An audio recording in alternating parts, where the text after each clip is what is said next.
Oke, baik teman-teman, terima kasih. Perkenalkan, nama saya Adalbertus Ramu, NIM 2019 410007.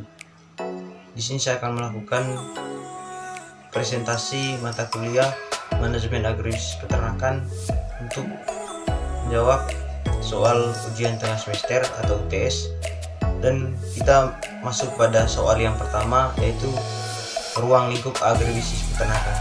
Oke, di dalam ruang lingkup agribisnis peternakan itu terdiri dari 5 ya. Yang pertama, pertanian. Itu pertanian memiliki arti yang sangat luas, yaitu menghasilkan bahan pangan ternak serta produk-produk agroindustri dan dengan cara memanfaatkan sumber daya tumbuhan dan hewani. Tapi ada juga dalam arti sempit terkait pertanian, yaitu proses menghasilkan bahan makanan. Oke, di dalam pertanian itu dibagi menjadi 2 jenis ya. Yang pertama, pertanian lahan basah. Pertanian lahan basah itu bagaimana dalam segi usaha itu sangat membutuhkan yang namanya air. Contohnya yaitu sawah. Ketika terkait di dalam usaha taninya, sawah itu sangat membutuhkan air yang sangat banyak. Yang kedua, perairan lahan kering.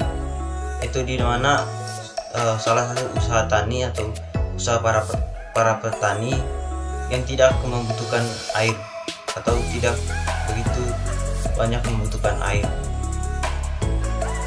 Biasanya komoditas yang dipelihara ataupun dalam lahan kering itu umbi-umbian ataupun palawija gitu. Jadi mungkin umbi-umbian seperti singkong ataupun yang lainnya gitu. Pada bagian B, yaitu perkebunan. Dalam Undang-Undang Nomor 8 Tahun 2004 tentang perkebunan, yang dimaksud dengan perkebunan adalah segala kegiatan yang mengusahakan tanaman tertentu pada tanah atau media tumbuhan lainnya dalam ekosistem yang sesuai, mengelola dan memasarkan barang dan jasa hasil tanaman tersebut dengan bantuan ilmu pengetahuan dan kesejahteraan bagi pelaku usaha perkebunan masyarakat. Perkebunan mempunyai fungsi ekonomi, yaitu peningkatan kemakmuran dan kesejahteraan rakyat serta penguatan struktur ekonomi wilayah dan nasional. Fungsi ekologi yaitu peningkatan konversi tanah dan air, penyerapan karbon, penyediaan oksigen, dan pengawasan lingkungan dan sosial budaya, yang yaitu sebagai perekat dan pemersatu bangsa. Oke, di dalam fungsi ekonomi atau perkebunan secara ekonomi itu bagaimana untuk memajukan atau memakmurkan kesejahteraan rakyat. Jadi itu bagaimana bicara tentang perkebunan. Tentunya bicara tentang perkebunan, banyak sekali perkebunan yang memang yang ada di Indonesia. Contohnya seperti perkebunan karet dan perkebunan sawit, perkebunan tebu dan cengkeh dan lain-lain gitu teman. Oke, berikutnya pada poin yang ketiga, yaitu peternakan. Oke, bicara tentang dari ruang lingkup agribisnis, tentunya peternakan juga menjadi hal yang sangat diutamakan di dalam kehidupan manusia, karena peternakan bicara tentang protein hewani gitu. Jadi ternak memiliki arti yang dimana ternak adalah hewan yang dengan sengaja dipelihara sebagai sumber pangan, sumber bahan baku industri, atau sebagai pembantu pekerja manusia. Oke, mungkin yang pertama saya ambil sebagai sumber pembantu pekerja manusia. Bagaimana sih ternak itu sebagai sumber pembantu manusia? Di sini saya bisa mengamalkan bagaimana antara pertanian lahan sawah dan peternakan. Misalnya saya ambil contoh kerbau dalam melakukan pembajakan sawah. Pada nenek moyang dulu ataupun pada masyarakat yang masih di pedesaan, tentunya kerbau merupakan ternak yang sangat membantu dalam. Yang keempat, yaitu perikanan. Tentunya perikanan juga sangat berperan penting dalam ruang lingkup agribisnis peternakan. Perikanan adalah kegiatan manusia berhubungan dengan pengolahan dan pemanfaatan sumber daya hayati perairan. Tentunya berbicara sumber daya hayati perairan, bagaimana para nelayan melakukan penangkapan ikan yang dimana untuk tujuan memakmurkan dan mensejahterakan rakyat gitu. Namun pengolahan sampai dengan pemasaran yang dilaksanakan dalam sistem bisnis perikanan terdiri dari perikanan tangkap, dapat dibedakan menjadi perikanan perairan sungai dan danau, dan perikanan air laut. Perikanan budidaya dapat dibedakan dalam perikanan kolam, perikanan rawa, perikanan empang, dan perikanan tambak. Jadi tentunya dalam usaha di bidang perikanan tentunya sangat banyak. Bagaimana ketika kita mau usaha di bidang, misalnya kita mau usaha tentang ikan kolam, bagaimana kita harus bisa melihat peluang pasar, itu bicara tentang agribisnis. Kita lanjut ke bagian yang terakhir, yaitu kehutanan. Berdasarkan Undang-Undang Republik Indonesia Nomor 41 tahun 1999 tentang kehutanan, definisi kehutanan adalah sistem pengurus dan bersangkut paut dengan hutan, kawasan hutan, dan hasil hutan yang diselenggarakan. Kita lanjut pada bagian yang terakhir dari soal nomor 1, yaitu kehutanan. Berdasarkan Undang-Undang Republik Indonesia Nomor 41 tahun 1999 tentang kehutanan, definisi kehutanan adalah sistem pengurus yang bersangkut paut dengan hutan, kawasan hutan, dan hasil hutan yang diselenggarakan secara terpadu. Prinsipnya ialah segala kegiatan pertanian yang dilakukan untuk memproduksi atau memanfaatkan hasil hutan, baik yang tumbuh ataupun secara alami maupun yang dibudidaya. Itu yang soal nomor pertama. Soal nomor 2, sebutkan dan jelaskan fungsi manajemen. Yang pertama, perencanaan atau planning. Planning atau perencanaan merupakan fungsi yang paling mendasar dalam sebuah manajemen ataupun dalam suatu usaha, rangkaian proses pemilihan atau penetapan tujuan organisasi. Di dalam manajemen ada 4 tahap yang harus dilalui dalam proses perencanaan. Yang pertama, menetapkan serangkaian tujuan. Yang kedua, merumuskan keadaan saat ini, mengidentifikasi kemudahan dan hambatan, mengembangkan rencana dan pencapaian. Itu ada 4. Sedangkan manfaat dari adanya fungsi manajemen yaitu dapat menjadi pedoman dalam pelaksanaan tujuan, menjamin tercapainya tujuan sebuah organisasi, dapat menghindari risiko yang mungkin terjadi di masa yang akan datang, dan yang terakhir, mudah dalam melakukan pengawasan. Bagian kedua, pengorganisasian atau organizing. Fungsi manajemen pengolahan perusahaan yang wajib dijalankan dengan baik. Yang berikutnya adalah adanya fungsi organizing atau perorganisasian. Perorganisasian merupakan rangkaian aktivitas pembagian tugas yang akan dikerjakan serta proses pengembangan struktur organisasi yang sesuai dengan tujuan perusahaan. Fungsi ini juga bertujuan untuk membentuk sebuah hubungan kerja perusahaan yang memastikan semua dapat berjalan efektif.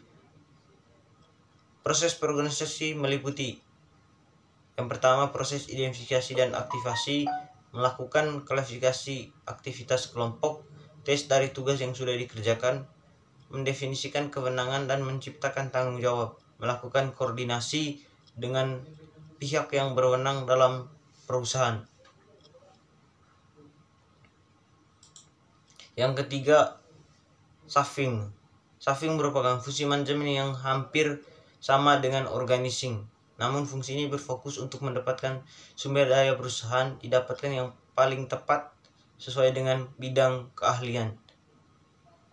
Staffing sangat penting dilakukan agar divisi yang dalam perusahaan dapat dipenuhi kebutuhan secara merata. Fungsi staffing mencakupi beberapa sebagai berikut: perencanaan sumber daya manusia yang sudah tersedia, perekrutan tenaga kerja apabila terdapat kekosongan dalam divisi tertentu, pengendalian terkait perusahaan serta melakukan orientasi pelaksanaan kerja, evaluasi kerja yang telah dilakukan, memberikan rawat dan punishment sesuai dengan hasil evaluasi yang dilakukan, memberikan pengembangan atau jenjang karir. Yang keempat, mengarah atau directing. Fungsi yang keempat ini manajemen dalam perusahaan adalah mengarahkan. Tujuan mengarahkan, mengendalikan agar dapat meningkatkan keefektifan dan efisiensi kerja agar lebih maksimal. Selain itu, fungsi juga memastikan adanya koordinasi, kooperasi dan setiap bagian agar terciptanya harmonis dalam lingkungan kerja. Yang kelima, pengawasan atau controlling. Fungsi terakhir dalam manajemen yang di dalam perusahaan adalah pengawasan. Ada beberapa hal yang fungsi controlling, yaitu mengukur kinerja pegawai, membandingkan kinerja para pegawai apakah sudah sesuai dengan standar, apa belum, jika ada kesalahan segera evaluasi, melakukan tindakan koreksi kepada pegawai ataupun yang salah yang belum memenuhi standar, memastikan pegawai berjalan ke arah yang tepat, memastikan seluruh pekerjaan yang tidak tepat waktu dan tidak meliputi dialogasi. Itu mungkin pengawasan. Tentunya bicara tentang pengawasan, yaitu sebagai puncak bagaimana mengawas suatu perusahaan. Itu untuk nomor 2.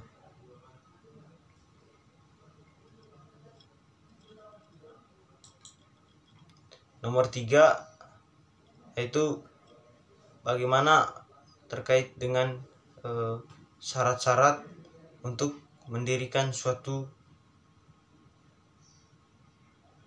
harus dalam perhatikan oleh suatu perusahaan. Yang pertama itu bicara tentang lokasi, yaitu bagaimana seorang yang memang mau melakukan wirausaha atau suatu perusahaan mau mendirikan suatu perusahaan.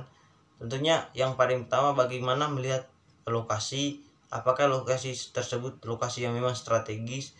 Ketika usaha di bidang peternakan, tentunya harus bisa jangkauan dari masyarakat. Ada sejumlah faktor yang bisa dijadikan sebagai pertimbangan untuk melihat lokasi produksi, diantaranya lokasi strategi. Yang pertama, tujuannya dari pemilihan lokasi strategi adalah memudahkan masukan bahan-bahan dan pemasukan, memudahkan perizinan dan pemerintah setempat untuk melakukan produksi, memudahkan pengembangan lokasi produksi menjadi lebih besar di depan pertimbangan. Yang kedua, tata letak dalam lokasi produksi. Tata letak harus diperhatikan karena menunjang produktivitas sumber daya manusia dan mesin-mesin suatu produk.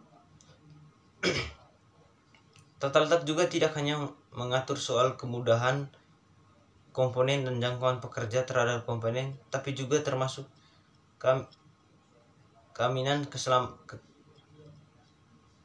jaminan keselamatan kerja bagi mereka. Yang ketiga, rencana kebutuhan material. Disebut juga material planning, mencakup perencanaan produksi jadwal yang dimana pengendalian stok alat dan bahan baku utama yang berlangsung produksi. Jadi perencanaan tentunya sebuah material dalam suatu perencanaan atau planning, tentunya kita harus memiliki material. Jadi tentunya ini yang sangat penting juga. Teknologi yang baru dapat mencari data bisnis melalui berapa uang yang milik, bahan mentah yang ada, jumlah pesan pembeli, jumlah pembeli, perhitungan penggajian. Yang keempat, manufaktur just in the time atau JIT merupakan strategi yang digunakan perusahaan untuk mengurangi pengeluaran tidak tahu penting saat melakukan produksi. Singkat ini merupakan strategi perusahaan. Cara efektif yang bisa menerapkan efisiensi adalah memperhitungkan kebutuhan perusahaan secara akurat sehingga tidak ada banyak bahan baku yang melakukan proses produksi. Oke, poin yang keempat terkait buatlah neraca. Oke, di sini saya tidak akan menjelaskan panjang lebar, tapi saya akan menampilkan bagaimana suatu neraca. Oke. Jadi tentunya neraca atau laporan merupakan hal yang sangat penting dalam satu organisasi. Tentunya bicara tentang agribisnis, bicara tentang bisnis, yaitu laporan itu menjadi hal yang memang wajib. Karena di dalam suatu laporan pastinya kita harus bisa mengetahui laba ataupun profit yang kita dapat. Mungkin bicara tentang neraca, saya akan tampil dalam bentuk gambar. Mungkin teman-teman bisa saksikan yang ada di samping saya nanti. Itu merupakan neraca atau bisa disebut juga laporan. Yang terakhir, nomor 5, jelaskan mengapa produksi, manajemen usaha, manajemen sumber daya manusia, manajemen keuangan merupakan faktor yang sangat penting dalam mendirikan dan berjalan satu perusahaan. Oke, bicara tentang manajemen, itu tentunya manajemen itu sangat luas. Itu baik itu manajemen produksi, manajemen usaha, manajemen sumber daya manusia. Tentunya kita mulai dari bicara tentang manajemen produksi. Di dalam suatu usaha, misalnya usaha di bidang peternakan unggas, tentunya kita harus bisa melihat ataupun sangat diperhatikan itu manajemen produksi ketika kita mau melakukan suatu usaha. Jadi yang kedua, kenapa sih pentingnya manajemen usaha? Tentunya bicara tentang manajemen usaha, itu bagaimana kita harus mempunyai target ataupun planning untuk bisa mencapai tujuan yang diinginkan. Jadi sedangkan bicara manajemen sumber daya manusia, oke, antara beberapa manajemen yang sudah saya bahas, tentunya dari semuanya saling berhubungan atau bersinambung, karena tentunya dalam suatu perusahaan yang paling dibutuhkan ataupun tentunya sumber daya manusia juga sangat diperlukan. Karena bicara tentang sumber daya manusia, bagaimana soal kreatif ataupun soal pandainya seorang peternak gitu. Nah, yang berikut bicara tentang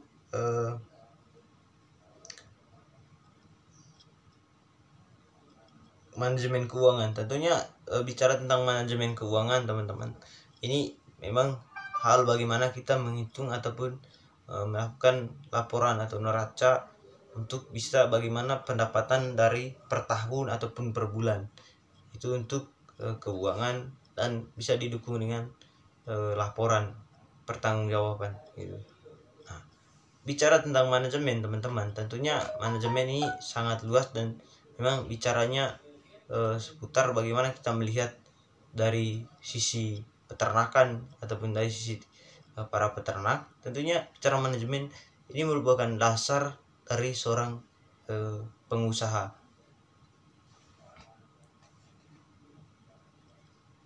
Mungkin teman-teman itu saja video yang bisa saya paparkan. Kurang dan lebihnya saya ucapkan permohonan maaf, dan apabila ada kesalahan kata dari saya ucapkan permohonan maaf. Terima kasih buat teman-teman yang bisa